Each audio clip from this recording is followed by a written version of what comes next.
네, 오늘 2018년 8월 19일 공부 시간 우리 여름 수련회 겸 특강입니다. 제목이 구약 성경으로 본 고대 이스라엘 역사입니다. 여러분들 가지고 있는 문건을 보시면 됩니다. 거기 혹시 없으신 분 계세요? 다 있죠? 제가 50부 했습니다. 예. 혹시 없으면 옆에 분들 보시기 바랍니다. 일전에 경주 박물관을 갔습니다. 한 10년 만에 가봤나요? 그런 것 같습니다. 박물관 가게 되면 느낌이 좀 특별합니다. 수천 년 전, 수백 년 전을 이제 우리가 느끼는 거니까. 하여튼 가서 많이 알고 다 특별한 거를 내가 연구한다, 그건 둘째 치고 분위기 자체가 그렇습니다. 목걸이, 금관, 이런 거였고요. 외국의 큰 박물관, 서울에 있는 중앙박물관 이런 것에 비해서 경주박물관은 조금 이제 초라하긴 한데, 그 자체는 좋았습니다. 목걸이, 팔찌, 그리고, 그릇 같은 것도 많이 봤고요. 옛날 사람들이 많이 사용하던 그런 기물들, 보물들입니다. 근데 그거 보면서 조금 느낀 게, 제가 이제, 목사로서, 그리고 여러분, 기독교인들도 마찬가지인데, 구약에 나와 있는 그 역사는 더 오래됐거든요. 여기 경주박물관에 있는 거는 그렇게 오래된 게 아니에요, 보니까. 근데 구약 같은 데 보면 굉장히 오래된 거 아니겠습니까? 근데 우리나라 역사에 대해서는 좀 희미하게 알고, 내 스스로. 있긴 있다고 하더라도 그 옛날 이야기 이렇게 느끼고, 구약 성경에 있는 역사는 굉장히 리얼하게 느껴요. 이게 조금 잘못됐다고 생각하긴 하는데 어쩔 수 없는 것 같습니다. 그래서 이번 박물관 가서 많이 반성했습니다. 성경에 나와 있는 역사만이 아니라 우리나라 고대 역사 이런 걸 좀 더 공부를 해야겠다 이렇게 생각을 했습니다. 그 생각은 옛날부터 했어요. 우리 딸들에게 야 너희들 꼭 알아야 돼. 이거 국사시험 자격증 따기 위해서만 아니라 정말 우리 역사를 알아야 된다는 책도 사주고 많이 했는데 나 스스로는 그냥 일반적으로 알고 있는 상식 그 이상은 나가지 못하는 것 같습니다. 조금 한국 사람으로서, 조선 사람으로서 조금 부끄럽게 느낍니다. 삼국시대 있잖아요. 삼국시대에 고구려 사람하고 신라 사람들하고 통역 없이 대화가 통했겠습니까? 통하지 않았겠습니까? 우리는 당연히 통했으리라고 생각하지 않습니까? 같은 나라는 삼국시대 딱 해서. 근데 제가 전문가가 아니고 근데 들은 이야기예요. 무슨 수필가인데 전문가죠. 그러면 나름대로 글쓰기에 그분 아주 유명한 분인데 이름을 잊어버렸습니다. 아주 오래전에 제가 읽은 거로 보면 통역이 없으면 이게 대화가 안 됐답니다. 고구려 사람하고 신라 사람하고요. 이렇게 지금 우리가 생각하는 나라 국경 개념하고 옛날하고는 완전히 다른 겁니다. 이게 고구려 사람이 신라 사람보다는 오히려 일본 사람들하고 배를 타고 더 왕래가 잦았다. 이런 얘기도 합니다. 하여튼 역사는 신비로운 거예요.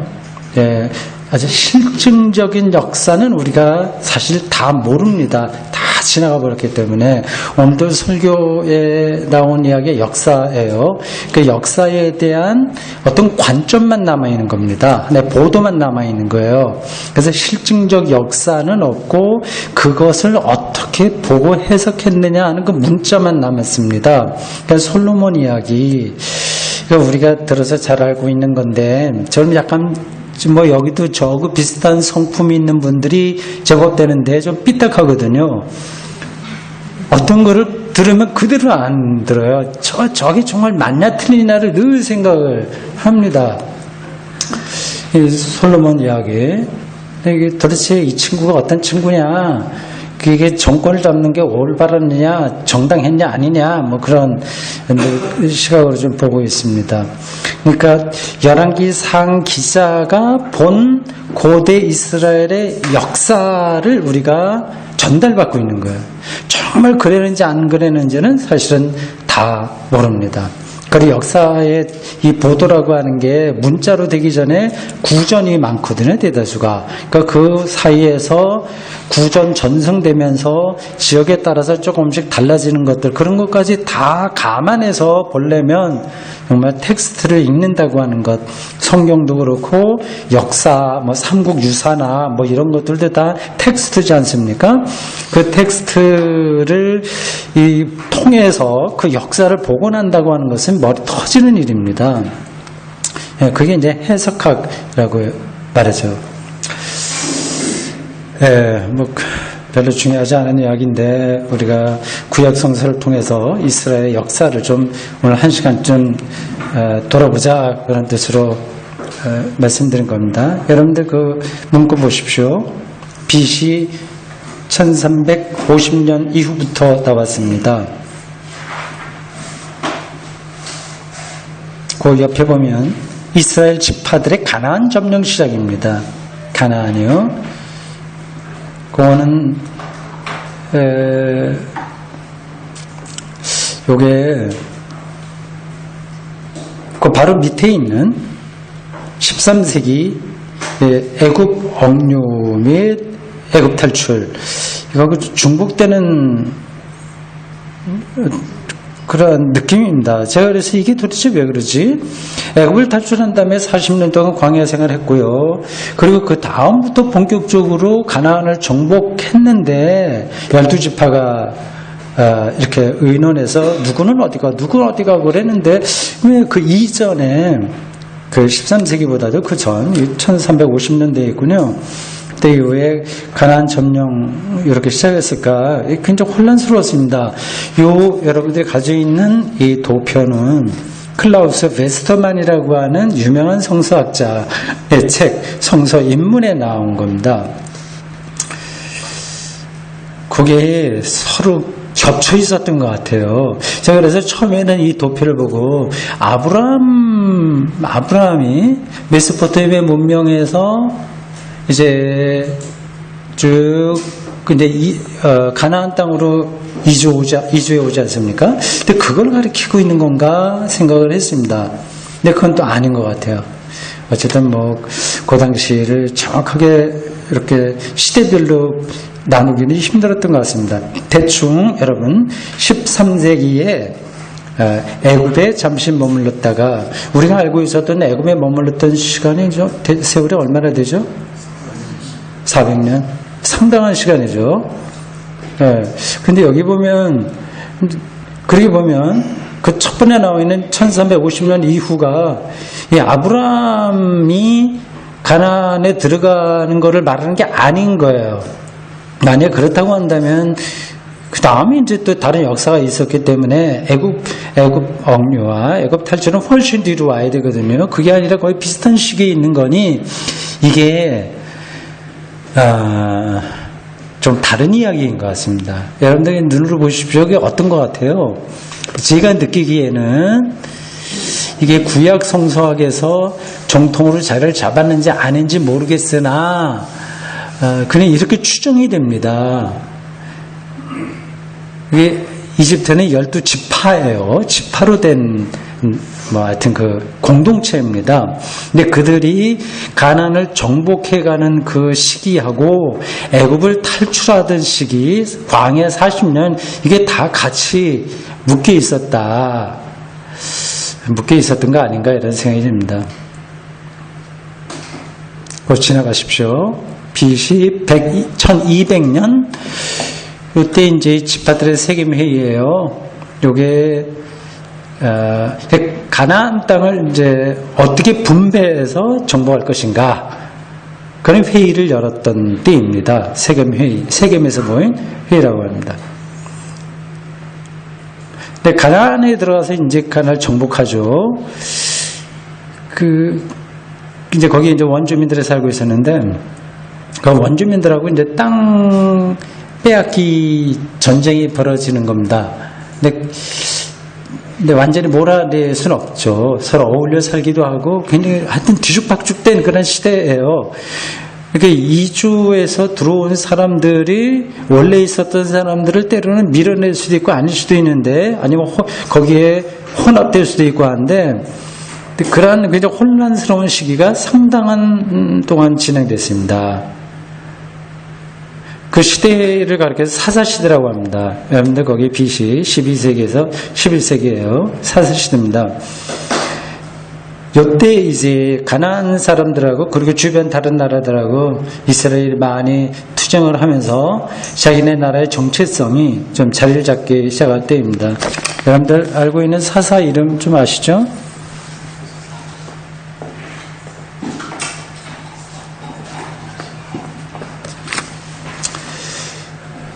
그게 12세기에서 11세기입니다. 그래서 사사시대 끝나면 이건 말하자면 부족사회라고 할 수 있습니다. 일반적으로 부족사회. 사사시대가 끝나면 이제 왕정시대가 됩니다. 우리가 일반적으로 고대사회의 발전을 알고 있듯이 시족사회, 부족사회, 그 다음에 왕정 국가, 왕정 다음에 뭐라고 할까요? 민주사회인가요? 왕정 다음에 등등 여러 가지 동서양에 따라서 조금씩 차이가 있습니다. 12세기에서 11세기 기원 전입니다. 근데 사사시대입니다.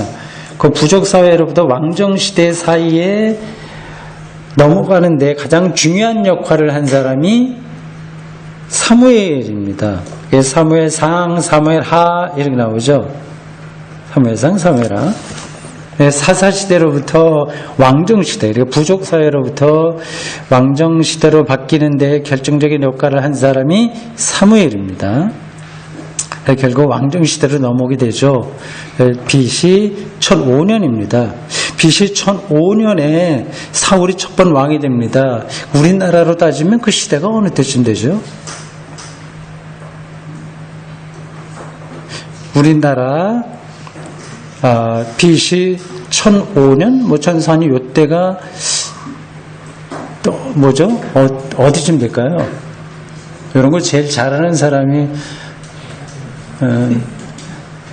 교대 다니는 학생 청년인 것 같아요. 뭐죠? 국사 시험 봐야 될 걸 아마 그 자격시험 보려면.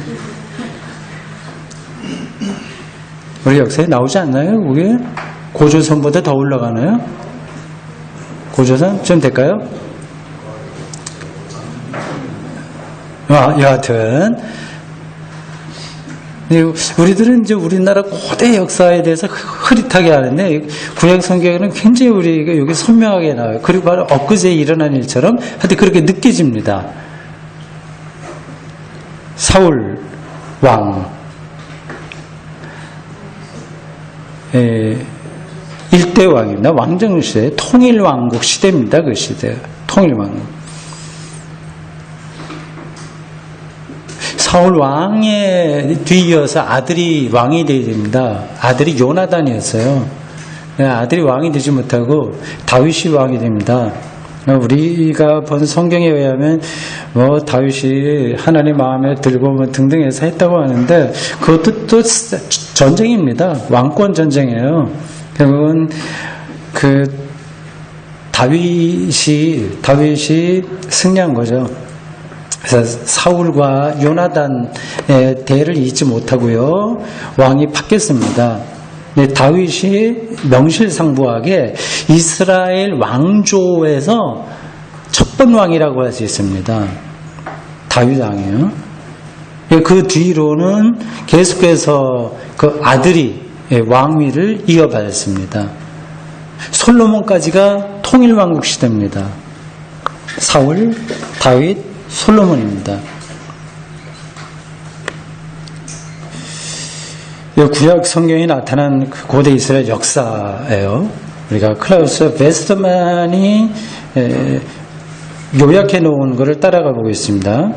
사울, 다윗, 솔로몬 통일왕국이다. 아들대에 이르러서 나라가 반쪽으로 갈라집니다. 솔로몬의 아들이 르호보암입니다. 남유다라고 보통 얘기해요. 그리고 북쪽 지파가 이제 르호보암을 반대해서 이미 솔로몬 시대 때에 반대를 많이 했는데 솔로몬 시대에는 아직은 솔로몬이 힘이 있어서 북이 이제 떨어져 나가지 못했다가 이제 아들대에 이르러서 갈라지게 됩니다.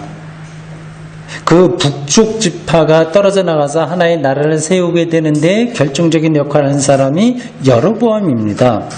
처음에는 장군이었다가 이제 나중에 솔로몬이 죽은 다음 이집트로 망명 떠났다가 다시 돌아와서 본격적으로 세력을 규합하여 북쪽 북이스라엘을 세웠는데 그래서 초대 왕이 됩니다. 그래서 그걸 북이스라엘이라고 합니다. 북이스라엘, 남유다. 요게 이루어진 때가 기원전 922년입니다. 그러니까 922년이 중요하죠. 다윗의 정통성은 남유대로 내려옵니다. 당연하죠. 다윗, 솔로몬, 르호보암 그 혈통이 유지되기 때문입니다. 보통 성경에 나와 있는 북이스라엘과 남유다에 많은 왕들이 있는데 근데 그 선지자들과 성서기자들이 북이스라엘은 좀 비판적으로 많이 봅니다. 그런 남유다를 좀 방어하고 옹호하는 쪽에 글을 씁니다. 그러니까 성경 기자들은 역사학자라고 볼 수 있습니다. 자기들이 볼 때 어디에 정당성이 있다 그 얘기를 합니다. 그래서 뭐 그래 보통 역사가들은 아니죠. 그냥 자기의 정치적인 입지에서 뭐 그렇게 쓴 게 아니라 그들은 하나님과의 관계 속에서 역사를 분석했기에 비록 남유다를 중심으로 해서 글을 쓰나 그러나 신앙 하나님의 신앙을 훼손시키는 일로는 나가지 않습니다. 그러니까 무조건 정치적이지만은 않다고 하는 겁니다.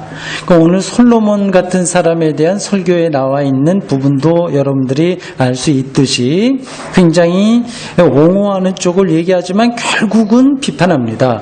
그가 하나님 보시기에 좋지 않은 쪽으로 나가기 때문에 그렇습니다. 북이스라엘과 남유다가 갈라지는 게 기원전 922년이다 생각하시면 됩니다. 그러면 그 당시에 북이스라엘과 남유다의 국력의 차이가 어떻을까요? 이 다윗과 솔로몬의 정통성은 유다로 있습니다. 그럼 당연히 우리의 상식적으로 보면 여기가 더 큰 나라여야지 하는 거죠. 근데 실제로는 북이스라엘이 훨씬 막강했습니다. 북이스라엘은 10지파가 다 떨어져 나갔어요. 10지파가. 지역으로도 많습니다. 대부분의 지역이 다 북으로 갔습니다. 북이스라엘로 갔어요.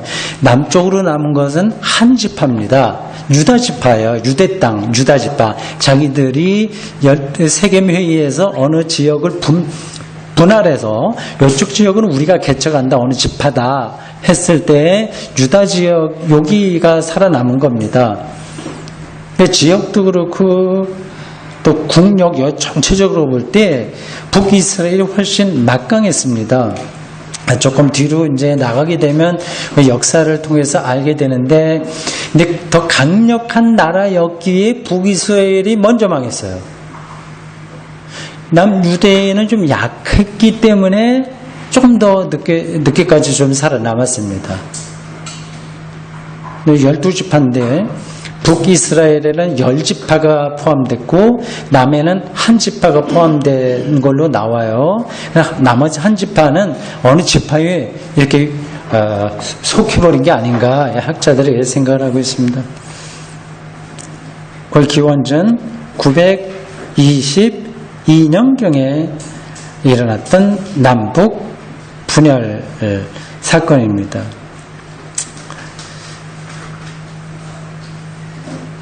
그렇게 해서 북이스라엘은 BC 721년에 망합니다. 맨 왼쪽 아랫줄에 보면 줄에 보면 BC 721년경 이렇게 되어 있죠. 사마리아 함락도 나옵니다. 이게 북이스라엘의 수도예요. 아시리아에 의해서 망합니다.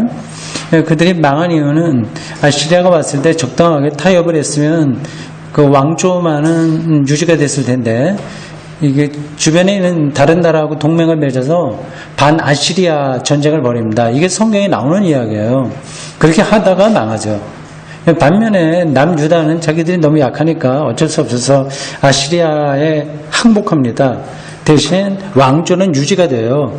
그리고 뭐 조공 바치는 거 계속하고 등등 그러면서 명맥만 유지하게 됩니다. BC 721년경에 북이스라엘이 망합니다. 근데 북이스라엘하고 남유다의 차이점이 하나가 앞에서 말씀드린 대로 10지파는 위에 있고 한 지파만 밑에 남아있다 하는 거였고요. 그 차이점 그 외에 몇 개 더 있습니다. 근데 남유다가 북이스라엘보다 정통성을 더 부여받게 된 결정적인 이유는 몇 가지 되죠. 일단 뭐 좀 더 나중에 망했으니까 그러고요. 북이스라엘 미리 망하기도 하고요. 또 하나는 예루살렘 성전이 남쪽에 있었다는 사실, 이게 굉장히 중요했습니다. 그리고 또 하나는 북이스라엘은 중간중간에 왕조가 바뀌었어요. 왕조가. 거기에 예후도 나오고 뭐 여러 장군들이 이제 장군들이 구테타를 일으켜서 자기가 왕이 되고 뭐 그런 일들이 북이스라엘에는 몇 번 있었습니다. 그러나 남유다에는 그런 일이 한 번도 일어나지 않았습니다. 결국 남유다가 정통성을 갖게 되죠.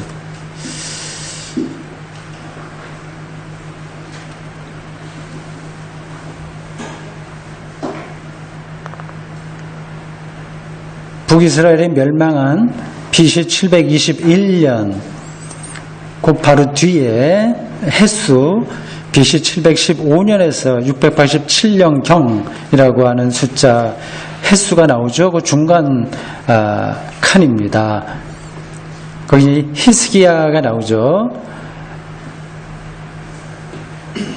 근데 아시리아에 의해서 포위당하고 할 때 이야기입니다. 어려움을 많이 당했죠. 그 다음 이제 북이스라엘은 끝났으니까 남유다로 계속 갑니다. 자, 거기 가기 전에 햇수, 이거는 뭐 역사적인 그 햇수를 가리키고요.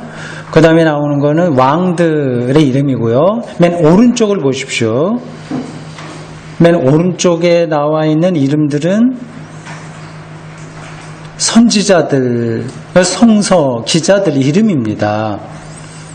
그게 이제 고대 이스라엘 역사에 흘러가면서 거기서 활동했던 사람들입니다. 그걸 조금 봐야 되겠어요. 맨 오른쪽 그 성경과 관계된 햇수에 있는 이야기들입니다. 맨 위에 보면 미리암의 노래 있죠. 미리암은 모세의 누이입니다. 누나죠. 모세의 누나. 유명한 이야기가 출애굽에 나오죠. 모세가 갈대 상자에서 이제 떠내려 보낼 때에 공주들이 그걸 발견했고, 그때 이 유모를 찾을 때 이 미리암이 유모 내가 안다, 내가 소개하죠. 그래서 자기 엄마를 소개한 겁니다. 그래서 그 신생아 모세가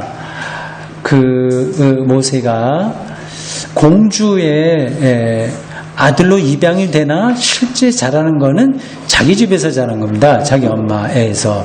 그래서 젖대고, 그 당시는 젖을 굉장히 늦게 뗐기 때문에 이미 엄마 밑에서 여러 가지 정서적으로 신앙적인 그러한 교육을 많이 받고 준비가 된 다음에 이제 파라오 그 궁으로 들어가게 됐죠. 거기서 중요한 역할을 한 똘똘한 여자아이가 이제 미리암입니다. 출애굽한 다음에 불렀던 노래가 있는데 이게 이스라엘의 최초의 형식화된 신앙 고백 이렇게 알려져 있습니다. 그건 뭐 출애굽기 어디 나오는데 제가 그건 지금 확인할 수 없어요. 예, 미리암의 노래입니다. 내용은 다음과 같은 거예요. 하나님께서 우리를 내용이 어떨 것인지 감은 잡히죠. 예, 출애굽도 한 다음에 감이 잡히죠. 하나님께서 우리를 인도하시는데 이 홍해를 갈라서 우리를 마른 땅처럼 지나가게 하고 우리를 뒤따라오던 기마병들, 바로의 기마병들을 물속에 이게 죽게 했다. 하나님께 놀랍다. 찬양하자. 소고치며 노래하자. 그런 얘기입니다. 그런 것들이 이제 구약 성서의 아주 가장 기초가 되는 가장 본래적인 신앙 고백이라고 할 수 있습니다. 미리암의 노래예요. 그 다음에 출애굽과 땅 점령 전승들이에요. 전승이라고 하는 거를 그냥 단어를 생각해 보시기 바랍니다. 전해져 내려온 이야기들이죠. 미리암 노래도 전승들입니다. 그럼 아브라함, 소라 이거 다 전승들이에요. 그걸 그 자리에서 누가 일기를 쓰듯이 아브라함 이야기를 쓴 게 아닙니다. 다 이렇게 저렇게 전해져 내려온 이야기인데 여러분들이 당연히 상식적으로 생각할 수 있듯이 전승이라고 하는 것은 다 가감이 됩니다. 지역에 따라서도 달라지고 그렇습니다. 우리나라에도 아리랑이라고 하는 전승이 있지 않습니까? 구전승, 구비문학이라고 하죠. 구비, 입으로 전해지는 그러한 이야기들을 어떻게 연구하느냐, 그게 구비문학인데 아리랑만 하더라도 강원도 정선 아리랑, 뭐 경기도의 무슨 뭐 충청도, 경상도 그 아리랑이 조금씩 다르지 않습니까?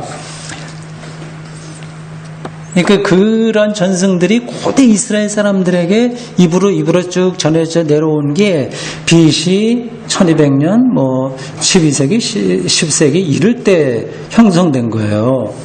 그래서 아브라함 전승이 따로 있고 아브라함, 이삭, 그 밑에 누구죠? 야곱, 그 다음에 요셉. 이 사람들이 우리가 성서의 설명에 따라서 알고 있는 바로는 뭐 고조 할아버지, 뭐 할아버지, 아들, 손자 이렇게 되는데 이게 다 다르게 있었던 전승들입니다. 그 지역마다 다르게 전해져 내려오는 저희 시족들에 대한 전승들이 있었어요. 그걸 나중에 창세기가 편집될 때 그게 이제 뭐 고조 할아버지 무슨 할아버지 이렇게 쭉 그렇게 자리를 잡게 된 거죠. 그걸 우리 어떻게 아냐? 뭐 연구해 보면 나오게 됩니다. 그게 그렇게 편집됐다고 하더라도 아무 문제가 되지 않습니다. 그런 방식으로 하나님의 말씀이 자리를 잡았다 생각하시면 됩니다. 조금 더 거기서 내려오시면요, 시집의 시작, 그러니까 노래 형태로 나오는 그러한 말들이 고대 이스라엘 사람들에게 쭉 전해진 겁니다. 그 조금 더 내려면 BC 961년에서 922년 솔로몬 시대라고 할 수 있는 그때의 제2학파의 자료 형성 이런 게 나오죠. 제2. 이건 제2에게라고 하는 그 노래가 아니고 야훼의 이니셜입니다. 야훼. 그러니까 하나님을 야훼로 부른 학파가 있었어요. 학파 이런 것도 아마 처음 들어보신 분들이 있었을 겁니다.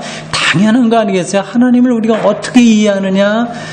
그게 하나님은 진노하시는 분이냐, 자비하시는 분이냐, 뭐 하나님은 어떤 분이냐에 대한 논쟁이 당연히 있지 않았겠습니까? 그건 논쟁이 없이는 성경이 형성될 수 없었습니다.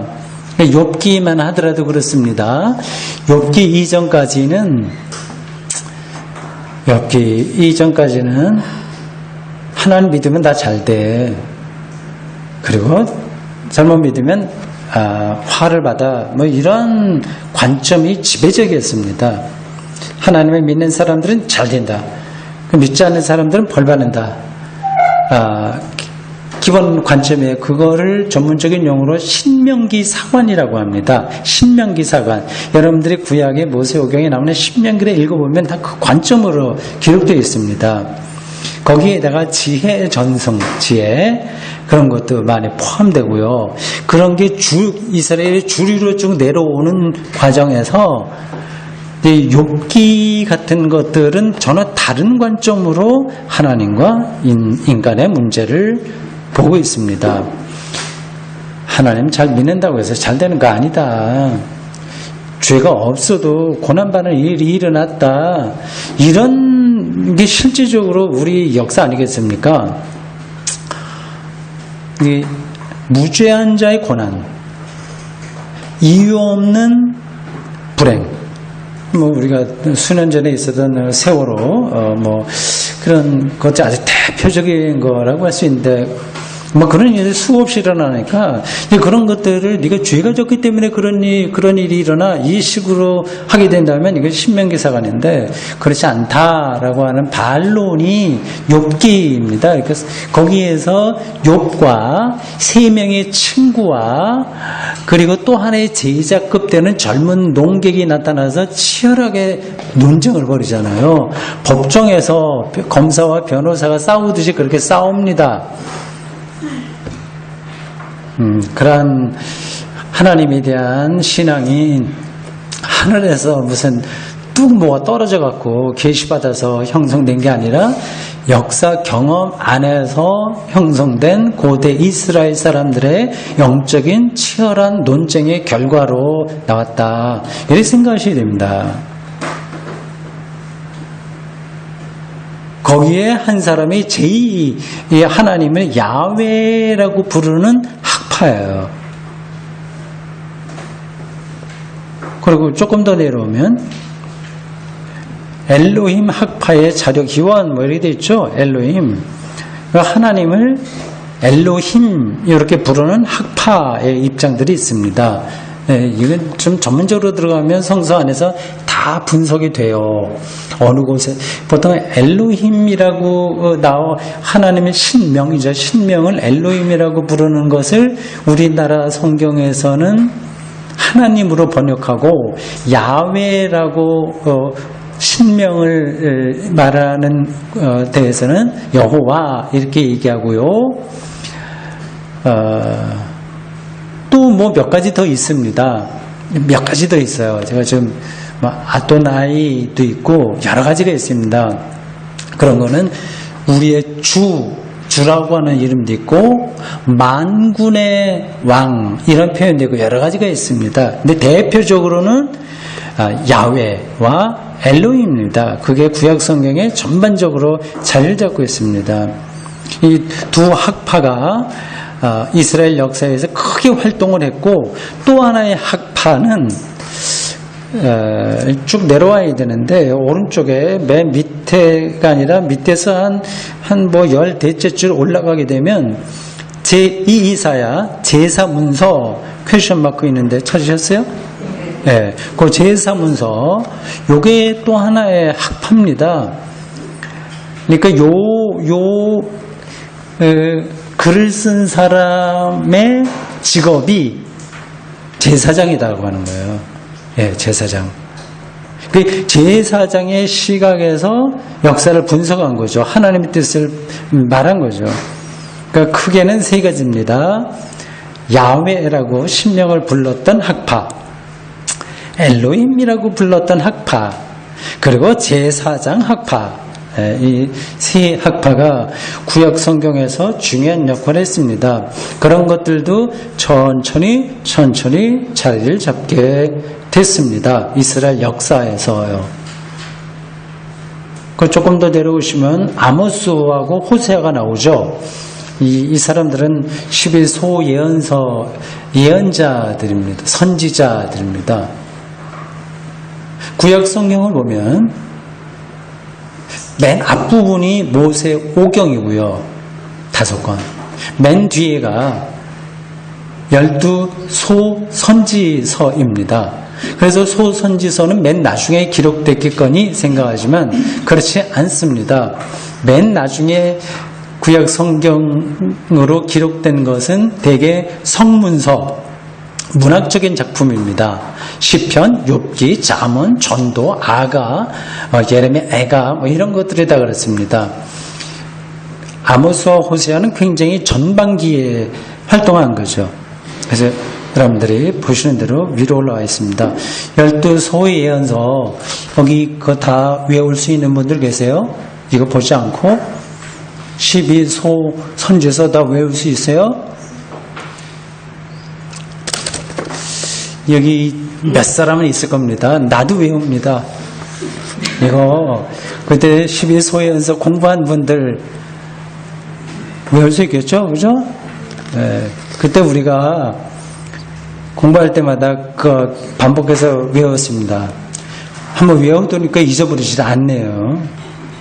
그래서 어떤 때는 어떤 분은 호세아서부터 말라기까지거든요. 호세아, 요엘, 아모스, 오바댜, 요나, 미가, 나움, 하박국, 스바네, 학개, 스가랴, 말라기. 박수를 쳐주셔야 됩니다. 이렇게 차례들입니다. 이거는 우리가 시군중 먹기로 다 했어요. 근데 어떤 분은 거꾸로 외워 그거를. 그런 분이 있었습니다. 이름을 밝히지 않겠지만 12소연서가 맨 나중에 기록된 게 아니라 역사의 중간에서 활동을 많이 했다. 선지서, 그러니까 설교자, 제사장은 제사를 주로 드리고 선지자들은 두 종류가 있는데 제야권, 제야에서 활동하던 선지자와 궁중 선지자가 있습니다. 궁궐에서 왕 옆에서 월급을 받으면서 활동한 선지자들도 있습니다. 나단 같은 사람들은 당연히 궁궐 선지자죠.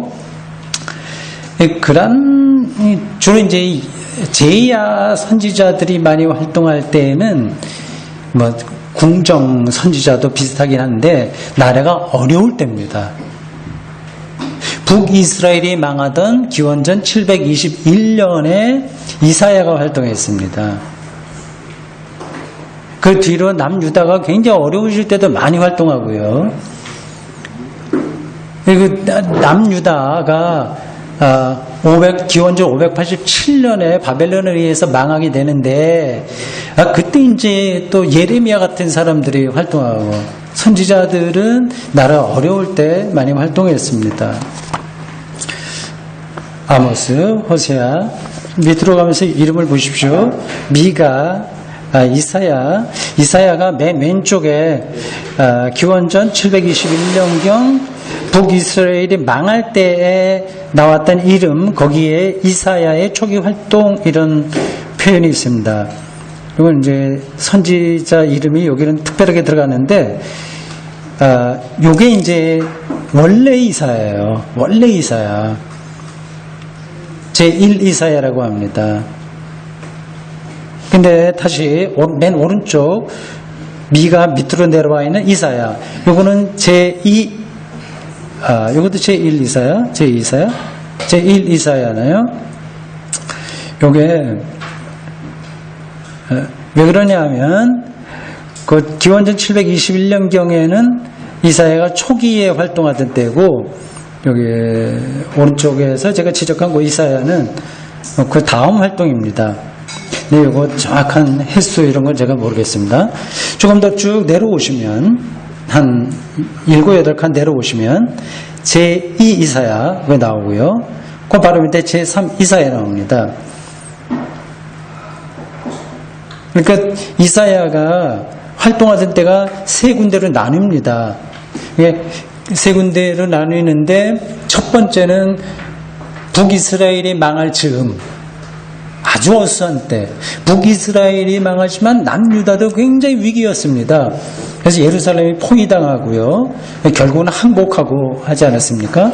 그때 이사야가 우리 망한다, 뭐 회개해라, 뭐 하나님께 돌아와라 그런 걸 많이 얘기했습니다. 그리고 그 다음에는 바벨론 포로에 갔을 때 이미 남유다가 바벨론 포로 잡혀갔을 때 거기서 활동하던 이사야라고 하는 이름의 어떤 선지자가 있고요. 그리고 바벨론 포로에서 돌아온 다음에 활동한 또 한 사람의 이사야가 있는데 이사야는 아니죠. 제2 이사야와 제3 이사야는 이사야가 아닙니다. 근데 고대 시대에는 어떤 유명한 사람 이름을 앞에 놓고 글을 쓰는 경향이 많이 있어. 글을 쓰거나 뭐 선포하는 경향이 많이 있어서 이사야라고 이름을 붙였고, 나중에 이 성경을 편집한 어떤 사람들이 이걸 하나로 묶어서, 시대가 다른데도 불구하고 하나로 묶어서 이사야 이렇게 얘기했습니다. 그래서 이사야가 굉장히 분량이 많습니다. 그걸 어떻게 알아? 제1 이사야 시대가 기원전 8세기 초인지 그리고 언제인지 바벨론 후인지 어떻게 알아? 그 질문하실 분들 없죠? 아주 간단한 문제이기 때문에 그렇습니다. 만약에 제 설교문을 한 200년 후에 사람들이 읽게 된다면 이게 어느 시대의 한 설교인지 알 수 있겠어요, 없겠어요? 당연히 알 수 있습니다. 내가 쓰는 용어가 만약에 세월호 이 참사 앞에서 무죄한 자의 고난이라고 하는 이 문제를 우리가 어떻게 풀어나가야 되겠습니까?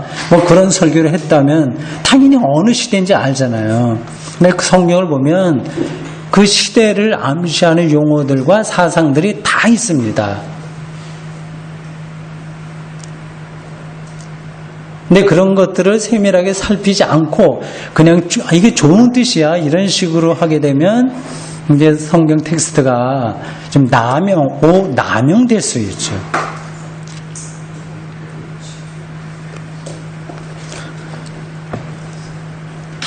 기원전 또 하나 중요한 시기가 587년입니다.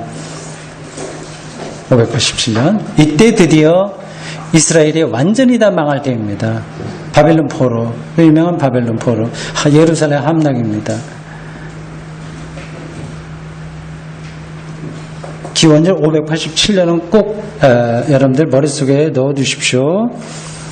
기원전 587년과 그리고 기원전 721년 그리고 출애굽인 기원전 13세기 이 틀은 알고 계셔야 됩니다.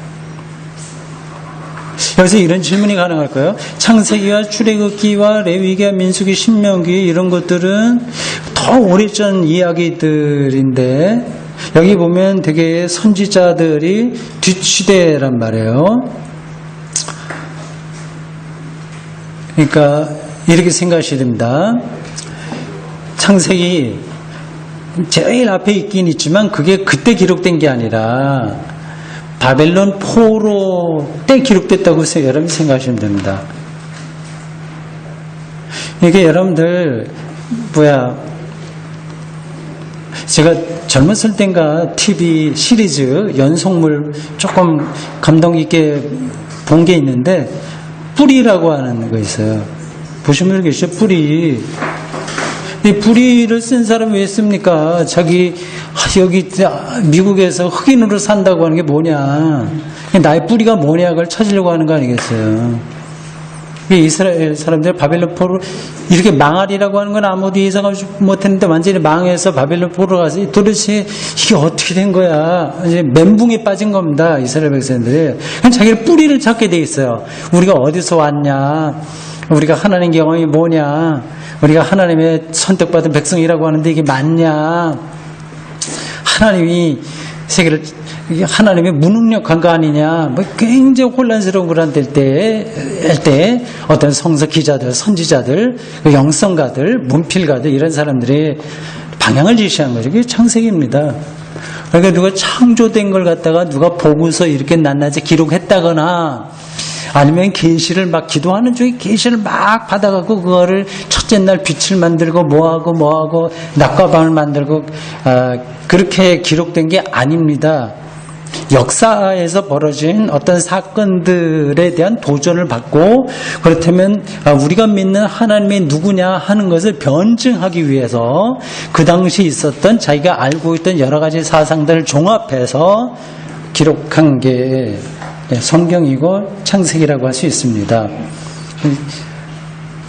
여기까지 문제가 없죠? 이걸로 시험에 들으실 분들 없죠? 그것도 설명하지 않아도 되겠죠? 왜 하나님이 이런 방식으로 말씀하시는 것, 그 하나님께 뭔가 이래도 성경의 권위에 전혀 손상이 가지 않는다고 하는 걸 제가 더 설명하지 않겠습니다.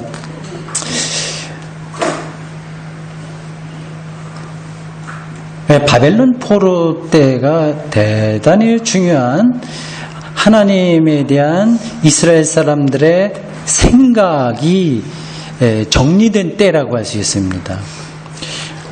선지자들이 그 바벨론 포로 온 사람들과 그리고 아직 그 자기 고국에 앉아 있으면서 바벨론의 통치를 받고 있었던 사람들에게 계속해서 다가오고 있는 신앙의 위기에서 제시한 답은 다음과 같은 거죠.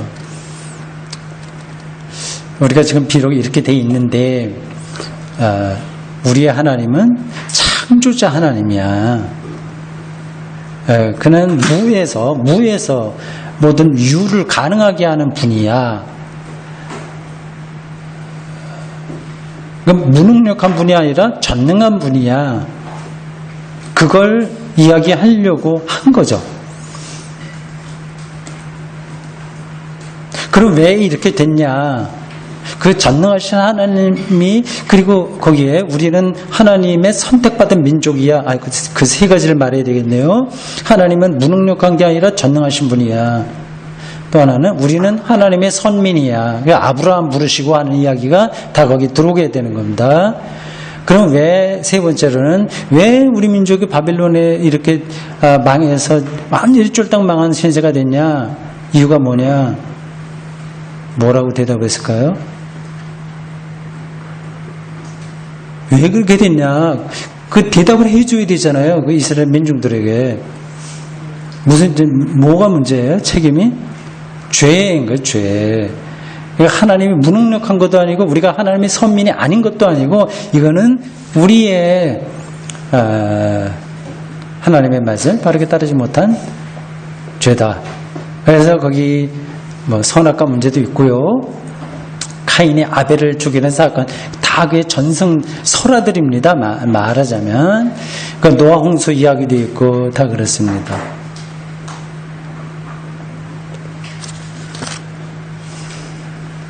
(587년) 중요하다는 거 기억하십시오. 근데 기원전 587년 되기 전에도 이미 포로로 잡혀가기도 하고 그랬습니다. 일단 정식으로 예루살렘이 망한 거는 그 바벨론 느부갓네살 왕이 포위를 해서 1년 정도 예루살렘을 포위하고 있었을 겁니다. 옛날 싸움이라고 하는 게 그렇게 어떻게 보면 낭만적이에요. 큰 나라면 힘을 가지고 와서 성을 포위합니다. 그래서 항복하고 나올 때까지를 기다립니다. 근데 예루살렘은 천혜의 요새입니다. 물도 많이 흘러갈 수 있어요. 수로가 잘 개발됐다고 하네요. 그래서 다른 때 설교 시간에도 말씀드렸습니다마는 이스라엘 사람들이 가나안을 정복할 때 다른 사람들은 가나안들 그래도 좀 쉽게 여리고성이나 아이성 이런 이야기에서 알 수 있듯이 극복했는데 예루살렘은 다윗 시대까지 극복하지 정복하지 못했습니다. 거기에는 여부수족이 살고 있었고요. 천혜의 요새라 그 어떤 나라에도 자기네 땅을 그 지역 예루살렘을 빼앗기지 않은 곳입니다. 그걸 이제 다윗이 정복했죠. 그래서 가장 위대한 왕으로 이름을 날렸습니다. 그 예루살렘 성을 그 바벨론 군대가 포위하고 항복하길 바랐는데 천혜의 요새라 오랫동안 걸렸고 1년 가까이 된 것 같습니다. 그러다 결국은 무너지게 됐죠. 그래서 50년 정도 바벨론 포로로 잡혀갔다가 이제 포로 귀환이 몇 차례에 걸쳐서 일어납니다. 거기에 여러분 보시면 그때 활동하던 사람들이 제2 이사야, 제3 이사야 그렇게 됩니다. 자, 그리고 기원전 515년 가보십시오. 515년 성전 헌당입니다. 바벨론 포로에서 돌아온 사람들이 한 가장 중요한 사업이 성전을 다시 짓는 거였습니다. 우여곡절 끝에 잘 안 됐죠. 왜 너희들 성전 빨리 하지? 왜 이러냐? 자꾸만 차일 피일 시간을 끄냐? 그렇게 책망하는 선지자들의 이야기도 많이 나옵니다. 결국 우여곡절 끝에 515년에 성전을 헌당하고, 자, 이제 우리 힘을 합해서 우리 민족을 새롭게 해보자라고 하는 선지자들의 좀 이렇게 용기도 주고 또 책망도 하고 비전도 보여주고 하는 노력이 있었는데, 이스라엘 역사는 다시 회생하지 못하고 점점 시들어가 암흑기로 떨어지게 되고, 그게 예수님 시대까지 넘어오게 됩니다. 그 어려운 시대 때에 그 성문서, 문학, 이스라엘 사람들의 문학 작품들이 많이 나오게 됐습니다. 앞에서 말씀드렸죠. 자, 거기 BC 450년에서 430년 그 항목을 보십시오. 에스라와 느헤미야 활동입니다. 옆에 보면 말라기, 에스라, 느헤미야, 요나, 욥기, 요엘 등등의 여러 소선지서도 나오고 성문서도 나옵니다. 좀 내려가면 잠언, 아가, 전도서, 에스더, 다니엘, 이런 것들이 다 문학적인 작품입니다. 그런데다가 쿰난 경전, 쿰난 공동체가 또 나와서 아주 경건하게 살면서 자기들의 공동체를 따로 유지했던 일부의 사람들이 있었는데, 그들을 가리켜서 쿰난 공동체라고 합니다. 굉장히 경건하고, 그리고 금욕적으로 살았죠. 세상살이가 별로 귀찮은 거예요. 그들의 전통에 속한 사람 중에서 예수님의 제자가 된 사람도 있다, 말하기도 합니다. 어떤 학자들의 설명에 따르면 세례 요한도 쿰난 공동체에 속해 있었던 사람이 아니냐. 그가 광야에서 이렇게 아주 적게 먹고 낙타 털옷을 입고 살고, 그리고 사람들에게 도덕적 변화를 요구한 아주 강렬한 메시지를 선포한 거 보면 쿰난 교도일 수도 있다, 그런 얘기도 합니다. 주말간상격으로 제가 드리고 있는 중인데, 이 구약 성서가 여러분들 보기에는 일목요연한 것 같지만 굉장히 복잡합니다. 여러 생각들, 여러 사건들이 이리저리 엮이고 하면서 홍수 때에 거대한 강물을 이루듯이, 그럼 골짜기에서 여러 흙탕물들이 많이 내려온 거 아니겠습니까? 그게 연원이 돼서 큰 강물이 흘러 점점 바다로 가는 그런 모습으로 여러분들이 생각하시면 됩니다.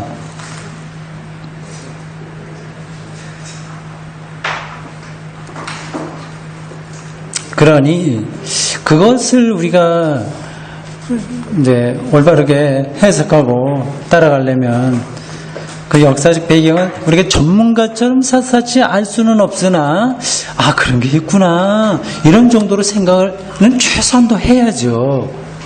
이게 우리가 오늘 살아가는데 굉장히 중요한 요소입니다. 하나의 예를 들자면,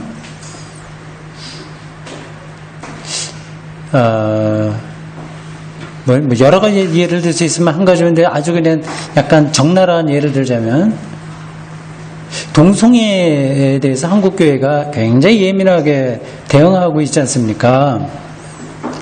근데 그거는 하나님의 창조 원리에 어긋난다, 이런 거 얘기 아니겠어요? 그렇죠? 핵심은 그런 거 아니겠습니까? 하나님께서 남자 여자를 만들고 남자 여자 부르 같이 결혼하는 것이 하나님 뜻이다. 이게 신학 성서에도 비슷하게 나오기도 합니다. 창세기 이런 데 나오고 두루두루 다른 데 나오고 있습니다. 그러니까 하나님께서 창조한 가정윤리, 부부윤리 그 규범에 따르면 동성애는 이건 죄다, 잘못이다, 이렇게 판단하는 거죠. 근데 그게 동성애에 대해서 자기가 기분이 아주 언짢다. 그래도 이해해야지. 그건 둘째 치고 제가 말씀드리는 거예요. 저도 그 불편하게 생각이 되죠. 됨에도 불구하고, 이게 신학적으로 왜 문제가 있냐. 그리고 왜 그게 용납이 되지 않냐 하는 것을 말씀드리는 겁니다. 이 역사적인 배경에 성경은 의존하고 있어요. 그 성경은 가부장제, 남성주의, 그리고 왕조가 이미 차계로 잡혔던 시대에 기록된 문헌입니다. 그 안에서 성서기자들은 하나님의 뜻이 뭐냐를 설명하려고 했었던 거예요. 그러니까 하나님의 뜻이 가부장제와 그리고 왕권과 뭐 그런 것에만 한정되는 거 아닌 거 아니겠습니까? 그래서 내가 설명을 잘 한 건가요? 이거 압축해서 말하려고 보니까 잘 안 될 수도 있는데요. 핵심이 이겁니다. 성서에서 뭐 해라 말라라든지 뭐 여리고성 이야기도 있고, 심지어는 뭐 무당 같은 사람들 그 레위기나 신명기에 보면 뭐래요? 무당 보면 죽이라고 그랬거든. 그 시대의 문화예요. 그걸 근거로 해서 오늘 똑같이 우리의 문화를 규정할 수 있겠습니까? 한두 가지가 아닙니다. 오늘의 문제는 우리가 판단해야 되는 거예요. 이게 정말 인간의 생명을 풍요롭게 하는지 아닌지, 그리고 성적 소수자들의 삶이 어떻게 보존돼야 되는지 하는 문제들을 종합적으로 산문학적인, 의학적인 것과 사회학적인 그러한 두루두루 전반적인 것을 놓고 오늘 우리가 그걸 판단해야 되는 겁니다. 근데 하나님의 창조 원리에 어긋나 뭐 이런 식으로 말하면 그는 성서를 모르는 겁니다.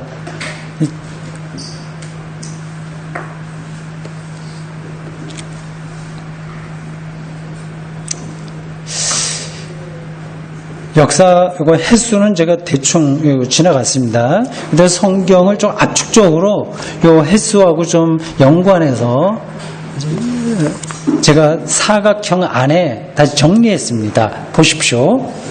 모세 오경. 여기에 원역사라고 하는, 신학에서 말하는 원역사, 오리지널은 아니고 좀 다른 표현인데 원역사가 있고요. 창세기 1장부터 11장까지예요. 이거는 우리가 살아가는 역사가 아니라 더 근원적인 거다라는 점에서 그렇게 말합니다. 그리고 족장사, 이건 시족사회를 가리킵니다. 아브라함, 이삭, 야곱, 요셉입니다. 창세기 50장까지 나와요. 애굽 시대는 출애굽기 1에서 13장, 광야 시대, 출애굽 다음에 광야 시대, 그게 출애굽기서부터 레위기, 민수기, 신명기, 여기에 다 나옵니다. 이게 모세 오경의 이야기예요. 그게 우리가 본 그 시대별 도표에 보면, 그죠? 1100년경 고전 출애굽 여기에 해당합니다. 그 다음에 성경 분류입니다. 전기 예언서예요. 여기 전기 예언서, 선지서라고 합니다. 여호수아, 그러니까 모세오경 다음이에요. 여호수아, 사사기, 그 다음에 사무엘 상하, 열왕기 상하, 여기까지가 전기 선지서입니다. 근데 요거는 실제로는 고대 이스라엘의 역사예요. 요게 역사예요. 그래서 가나안 정복할 때부터 바벨론 포로로 잡혀갈 때까지 이야기, 요게 전기 선지서에 나온 내용입니다. 여호수아로부터 시작해서 열왕기 하까지예요. 이게 이스라엘의 실제적인 역사다. 여러분들 생각하시면 됩니다. 후기 선지서, 이거는 역사가 아니라 선지서들의 설교입니다. 대선지서 3명, 이사야, 예레미야, 에스겔, 그리고 소선지서 12개입니다. 대선지서라고 부른 거는 분량이 많아서 그런 거예요. 이 대선지서 한 권의 분량이 소선지서 12권 모은 거하고 거의 비슷합니다. 그리고 마지막으로 성문서입니다. 요거는 제가 다 기록하지 않았습니다. 욥기, 시편, 잠언, 전도, 아가, 예레미야, 애가도 여기 예레미야하고 예레미야 애가는 다른 책입니다. 예레미야 애가 이건 문학적인 거예요. 에스라, 느헤미야 이런 것들 다 문학적인 거로 들어가고요. 역대기, 상하 이것도 말로만 보면 이스라엘 역사 같은데 선지서, 정기 선지서에 포함되지 않고 이건 또 따로 취급합니다. 게다가 성문서에 들어가게 됩니다. 이렇게 볼 때 구약 성서에서 가장 중요한 것은 모세오경입니다. 이건 신약으로 말하자면 어디에 해당할까요? 복음서에 해당하죠. 모세오경이요. 이렇게 대비하면 그렇습니다. 전기예언서 요거는 어디에 해당할까요? 사도행전에 해당하겠죠. 후기 선지서 이런 것들은 나머지 서신들 이렇게 포함되고요. 성문서에 속하는 게 신약성서에서 혹시 떠오르는 게 있을까요?